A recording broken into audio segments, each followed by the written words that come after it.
dando continuidade aqui, a gente tem a questão do campo de escoamento, uma outra condição que é o fluido como contínuo. Então, o fluido como contínuo é uma hipótese que dá suporte à análise euleriana, que permite que a gente trabalhe nessa condição de campo de escoamento. E o que é que caracteriza essa hipótese do contínuo? Imagine que você tem um fluido, um gás ou um líquido, vamos imaginar um gás, o ar, por exemplo, e a gente entende macroscopicamente que o ar é contínuo. Porém, se a gente fizer uma análise microscópica do ar, a gente observa que existem regiões no espaço onde não tem moléculas. E aí, nessas regiões, a gente não tem massa. O que caracteriza que nessa posição eu não vou ter uma propriedade. Então, a minha propriedade, nesse tipo de análise, uma análise microscópica, as minhas propriedades elas não são contínuas no espaço. E a hipótese do contínuo ela tenta identificar o quê? Qual seria o mínimo volume para garantir que dentro da minha análise as propriedades vão ser contínuas. E por que é importante ter essas propriedades sendo funções contínuas? Porque uma das necessidades, um dos requisitos, né, para a gente aplicar o cálculo, seja ele o cálculo diferencial e o integral, é que as funções que a gente esteja diferenciando ou integrando, elas sejam contínuas no nosso domínio. Então a gente precisa que essas propriedades sejam contínuas no domínio. Então, para o ar, esse volume é cerca de 0,001 milímetros cúbicos. Então, a maioria dos sistemas que a gente estuda são volumes, né, acima desse volume. E ainda que a gente trabalhe com métodos como volumes finitos, a gente provavelmente vai trabalhar com elementos volumétricos acima desse volume. Consequentemente, essa hipótese do contínuo acaba se tornando válida. Então, ela garante que cada propriedade vai ter um valor contínuo e um valor estável em cada ponto do espaço. E a gente observa a partir do gráfico aqui, ó, o que é que a gente tem, né? Uma incerteza microscópica, né? Quando a gente não está nessa região onde a hipótese do contínuo é válida, a gente tem aqui, a gente pode ter uma posição que tem uma massa baixa, aí se a gente se afastar um pouquinho, a gente já pode ter uma variação muito grande, né? Uma massa já muito mais alta, né? Uma densidade mais alta. E aí, à medida que a gente vai mudando, né, os volumes, a gente observa que tem grandes variações de propriedades à medida que a gente muda de posição. À medida também que a gente vai aumentando esse elemento volumétrico, ela vai se tornando mais estável, né? Essas propriedades vão se tornando mais estáveis. E aí a gente tem uma condição de estabilidade, de continuidade, que possibilita a análise macroscópica, que possibilita o uso de campos de escoamento, de funções contínuas na nossa análise numérica. E aí a gente pode, assim, dar suporte a todo o estudo da mecânica dos fluidos. Com relação ao campo de velocidade, né, a gente vai ter um campo vetorial, onde a posição vai ser uma dada região onde a gente está observando, a gente está analisando o que está acontecendo com essa posição, o que acontece com as partículas que passam por essa posição. Então a gente não vai acompanhar a partícula da entrada até a saída. A gente vai observar uma posição e verificar o que acontece com as partículas que passam por essa posição. Como eu já comentei, x, y e z vão se tornar variáveis independentes nessa análise, o que vai facilitar, né, reduzir a quantidade de variáveis dependentes no nosso sistema de equações. A partir desse campo a gente consegue entender o comportamento de todas as partículas e existe, né, a aplicação de regime permanente, que a gente utiliza bastante, né, onde as propriedades não variam com o tempo, consequentemente o nosso campo ele permanece teoricamente constante com o tempo na condição de regime permanente. Aqui a gente tem, né, o nosso vetor velocidade, que é, né, uma função de x, y, z e t, e tempo, né, t tempo. Porém, como eu já falei, se for regime permanente, ele vai ser uma função apenas de x, y e z. Esse vetor velocidade ele também pode ser representado por meio das suas componentes, né, o i, vj, wk, onde u, v e w também são funções de espaço e tempo. voltando. Se for regime permanente, vão ser funções apenas de espaço. E esse campo de velocidade, como eu já comentei, né, o que é que ele vai me identificar? Que qualquer partícula, que em qualquer posição, eu vou ter a identificação do comportamento dela, se a velocidade dela é alta, se é baixa, se ela tem um sentido mais para a direita, mais para a esquerda, etc. Aqui a gente passa para o campo de tensão, onde a gente observa que no escoamento a gente tem dois tipos de força atuantes, são as forças de superfície e as forças de campo. Dentro das forças de campo são as forças gravitacionais e eletromagnéticas, principalmente, existem outras. E nas forças de superfície a gente tem as forças devido à pressão e as forças viscosas, né? As forças devido a atrito. E essas forças superficiais elas vão gerar tensões superficiais, então força aplicada a uma área, no caso da gente, vai estar gerando uma tensão superficial, e essa tensão vai ter uma notação básica, onde ela é representada, né, por uma letra grega, um primeiro índice que vai indicar o plano e um segundo índice que vai indicar a direção dessa tensão.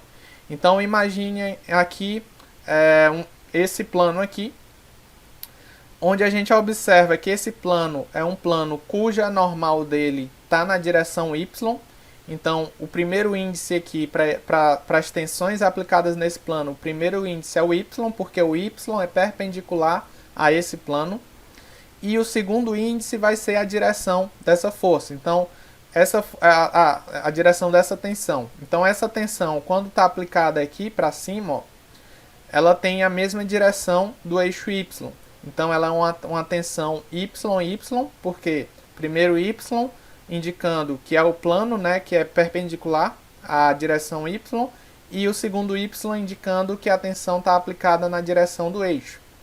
Essa aqui é uma tensão de cisalhamento, né, que ela vai estar indicando a tensão yx, o y indicando que essa tensão é aplicada em um plano perpendicular ao eixo y, e o x está indicando que essa tensão está sendo aplicada na direção do eixo x. E assim sucessivamente. A gente vai ter aí 6 faces, né? 6 planos de aplicação de tensões e 3 tensões em cada um desses planos sendo aplicadas. A gente passa aqui para a viscosidade, onde ela se baseia na lei de viscosidade de Newton, que define os fluidos newtonianos. Esse curso se baseia em fluidos newtonianos, que são a maioria dos fluidos. A maioria dos fluidos obedecem à lei de viscosidade de Newton. Alguns não obedecem, mas ainda assim podem ser aproximados a um fluido newtoniano em algumas situações. E o que é que essa lei de viscosidade de Newton diz? Ela diz que a tensão de cisalhamento aplicada, ela vai gerar uma deformação no meu fluido. E essa deformação ela é proporcional a essa tensão de cisalhamento aplicada. E qual é a constante de proporcionalidade? É a propriedade viscosidade. Então, para que a gente utiliza essa equação aqui, né, que define a tensão de cisalhamento? Imagine que eu tenho aqui uma superfície fluida, um fluido, né, em cima de uma dada superfície, e acima desse fluido eu tenho uma outra superfície em movimento. Então, qual seria, né, a força necessária para promover o movimento dessa placa superior aqui a uma velocidade de 0,3 metros por segundo? Então, nessa situação, aproximando um perfil de velocidade aqui, né, que está associado à taxa de deformação, a gente vai ter a possibilidade, né, de analisar qual é a força necessária, né, para produzir esse movimento dessa placa, à medida que a gente também pode avaliar qual é a tensão de cisalhamento em cada uma dessas alturas y aqui. Esse tipo de problema a gente costuma simplificar ele, considerando o meu dy, né, a própria altura aqui, 0,3, e o meu du, essa própria velocidade, né, que é 0,3. Por quê?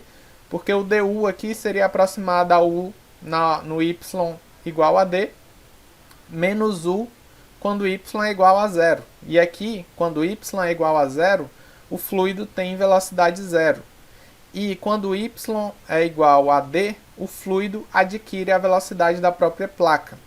Então esse diferencial aqui de velocidade em relação a um diferencial de altura, um gradiente de velocidade que a gente chama de taxa de deformação, ele está justamente quantificando, né, o quanto esse fluido se deformou.